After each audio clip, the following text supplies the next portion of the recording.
तो आखिरकार Donald Trump ने वही किया जिसका डर था। भारत पर 25% टैरिफ के ऊपर 25% पेनल्टी टैरिफ, यानी भारत से जाने वाले माल पर कुल 50% टैक्स। जाहिर है इससे भारतीय बाजारों खासकर निर्यात सेक्टर में खलबली है और साथ ही सियासत में भी, क्योंकि ट्रंप अगर कोई दूरगामी तीर चला रहे हैं तो भारत में आर्थिक उथल पुथल जारी रहने वाली है। आसार ये भी हैं कि अकेले इस 50% टैरिफ के झटके से हमारी जीडीपी 1% तक गिर सकती है, यानी दुनिया की तीसरी सबसे बड़ी इकोनॉमी बनने का सपना थोड़ा और दूर खिसक जाएगा। और शायद पश्चिमी देशों की यही मंशा भी है। और अगर ट्रंप कोई सियासी दांव खेल रहे हैं तो वर्स्ट केस सिनेरियो ये होगा कि गिरती जीडीपी, बढ़ती बेरोजगारी मोदी सरकार की मुश्किलें बढ़ाएगी, विपक्ष हमलावर होगा और संभवतः भारत में सत्ता परिवर्तन भी हो। लेकिन ये सब दूर की कौड़ी है। सरकार ने अभी अपने पत्ते नहीं खोले हैं, लेकिन ये तय है कि वो चुप नहीं बैठने वाली और हालात को उस दिशा में नहीं जाने देगी जिधर ले जाने की कोशिशें हो रही हैं। व्लादिमीर पुतिन को भारत आने का न्योता देकर और खुद इसी महीने चीन जाने की तैयारी कर रहे नरेंद्र मोदी ने ये संकेत दे दिए हैं कि वर्ल्ड ऑर्डर फिर एक बार करवट लेने वाला है। डोनाल्ड ट्रंप अगर भारत को दबाव में लाने के लिए कोई ट्रंप कार्ड खेल सकते हैं तो भारत के तरकश में भी तीरों की कमी नहीं है। लेकिन सबसे बड़ा सवाल यह है कि क्या यह सब इतना सरल है?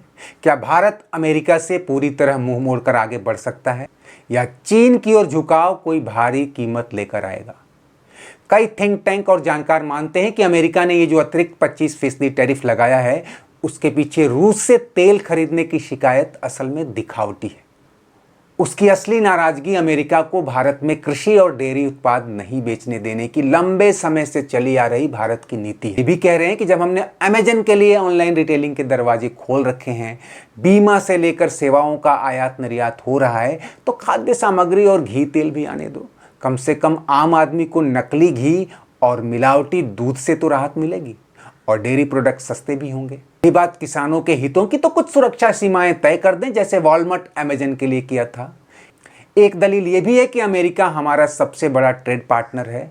रूस से बेशक हम बहुत कुछ खरीदते हैं लेकिन वो हमसे बहुत ज़्यादा कुछ नहीं खरीदता, और चीन तो दुनिया की फैक्ट्री है, उसे हमारे सामान की क्या ज़रूरत। लेकिन दूसरा पहलू ये भी है कि अमेरिका की पूंजीवादी भूख कभी मिटने वाली नहीं।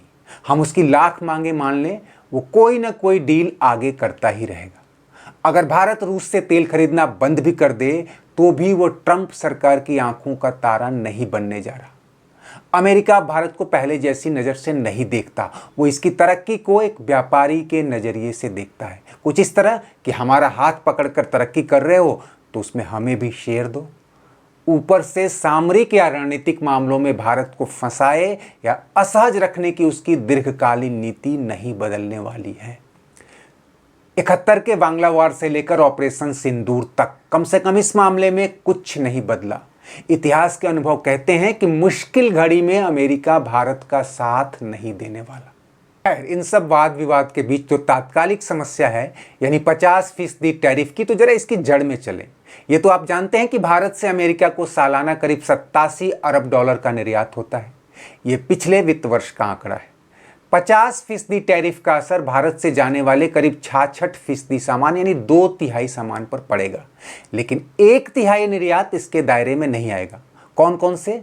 IT services, pharmaceutical, refined petroleum, electronic, यानी जिसकी अमेरिका को जरूरत रहती है और क्वालिटी और कीमत किसी और बाजार से नहीं मिल सकती। फिलहाल ये 50% टैरिफ जारी रहा तो अनुमान है कि मौजूदा वित्त वर्ष में भारत का अमेरिका को निर्यात 43% तक घट जाएगा, यानी 87 अरब डॉलर से घटकर 49 अरब डॉलर। इसके दायरे में सबसे ज्यादा सामान कौन से आएंगे? James and jewellery, textile, garment, झींगा, चमड़ा, मशीनरी वगैरह, यानी लेबर सेंसिटिव सेक्टर। या कह लें कि यहाँ बड़े पैमाने पर बेरोजगारी पैदा होगी जो राजनीतिक चुनौतियां भी पेश करेगी। अब यहाँ कुछ अहम पॉइंट हैं जिन पर बहुत कम बात हो रही है। क्या भारत की नियति में यही लिखा है कि कभी इस पाले में तो कभी उस पाले में झूलता रहे? इस आर्थिक समस्या की जड़ में है हमारा मैन्युफैक्चरिंग में पीछे होना। सोचिए, जो अमेरिका हमारे सॉफ्टवेयर, हमारी दवाइयाँ और हमारे कई और सामान लेने के लिए मजबूर है या उन पर टैरिफ बढ़ाने की हिम्मत नहीं कर रहा, तो बाकी मर्चेंडाइज और दूसरे सामान पर हमारी क्या मजबूरी है? अगर ये चीज़ें दूसरे निर्यातकों से ज़्यादा क्वालिटेटिव या प्राइस कॉम्पिटिटिव होंगी तो भले ही अमेरिका टैरिफ बढ़ा दे, दुनिया के बाकी बाजार हाथों हाथ लेंगे। ऐसे में ये संकट असल में हमारे लिए एक मौका है मैन्युफैक्चरर्स और एक्सपोर्टर्स को कॉम्पिटिटिव बनाने का। सोचिए, पिद्दी सा बांग्लादेश अपनी हाउस होल्ड गारमेंट मैन्युफैक्चरिंग के दम पर आज दुनिया के टॉप गारमेंट एक्सपोर्टर्स में शामिल है। यही नहीं, वो पाकिस्तान से बड़ी इकोनॉमी बन चुका है। तो वास्तव में ये भारत के लिए आत्मनिर्भर बनने का सुनहरा मौका। अमेरिका ये जुर्रत इसलिए कर पाया कि वो जानता है कि भारत चीन की तरह मैन्युफैक्चरिंग हब तो है नहीं कि अपना सब कुछ खुद ही बना लेगा या अमेरिका को टैरिफ का जवाब टैरिफ से देगा। लेकिन दोस्तों, वक्त की आवाज़ यही है, हमें अमेरिका को टैरिफ के बदले टैरिफ से जवाब देना होगा। लेकिन ऐसा कैसे हो सकता है? ये तभी संभव है जब हम वहाँ से आयात बंद करने की हद तक आत्मनिर्भरता हासिल कर लें। F-35 विमान तो हम ठुकरा ही चुके हैं, स्वदेशी रॉकेट, मिसाइल, रडार और लाइट कॉम्बैट एयरक्राफ्ट तक यानी बड़ी रक्षा जरूरतें घर में ही पूरी करने लगे हैं। यही नहीं, ब्रह्मोस जैसे कई हथियार हम एक्सपोर्ट करने की ओर हैं। ये बात अमेरिका यूरोप को खटक रही है और यही उनकी कमजोर नस है। हमें अब दूसरे मर्चेंडाइज के लिए भी निर्यात के वैकल्पिक बाजार तलाशने होंगे। अमेरिका, चीन, रूस से परे सऊदी अरब, ऑस्ट्रेलिया, साउथ कोरिया, मैक्सिको सहित यूरोप, अफ्रीका और दक्षिण पूर्व एशिया के कई देशों में हमें पैठ बनानी होगी जहां हमारी पहुंच अब तक नहीं है। दोस्तों, ये रातों रात संभव नहीं है।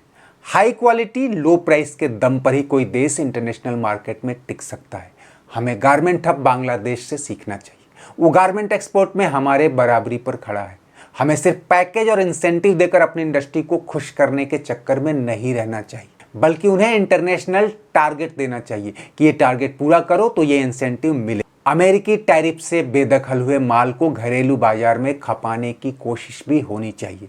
भारत दुनिया का सबसे बड़ा बाजार है, हम अपना ही माल अपने यहाँ खपा पाएं तो ये भी एक बड़ी आर्थिक उपलब्धि है।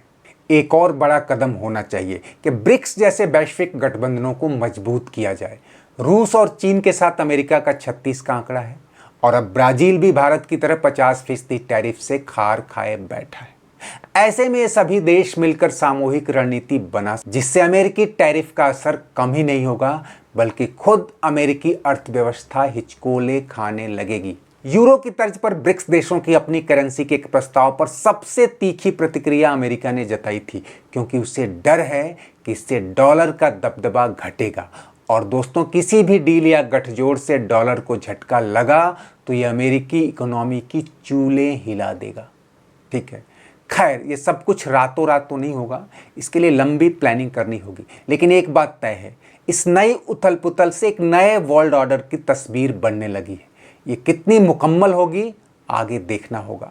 फिलहाल आज बस इतना ही। चलते चलते वीडियो लाइक और शेयर तो कीजिए ही, अगर चैनल सब्सक्राइब नहीं किया है तो वो भी कर डालिए। धन्यवाद, नमस्ते।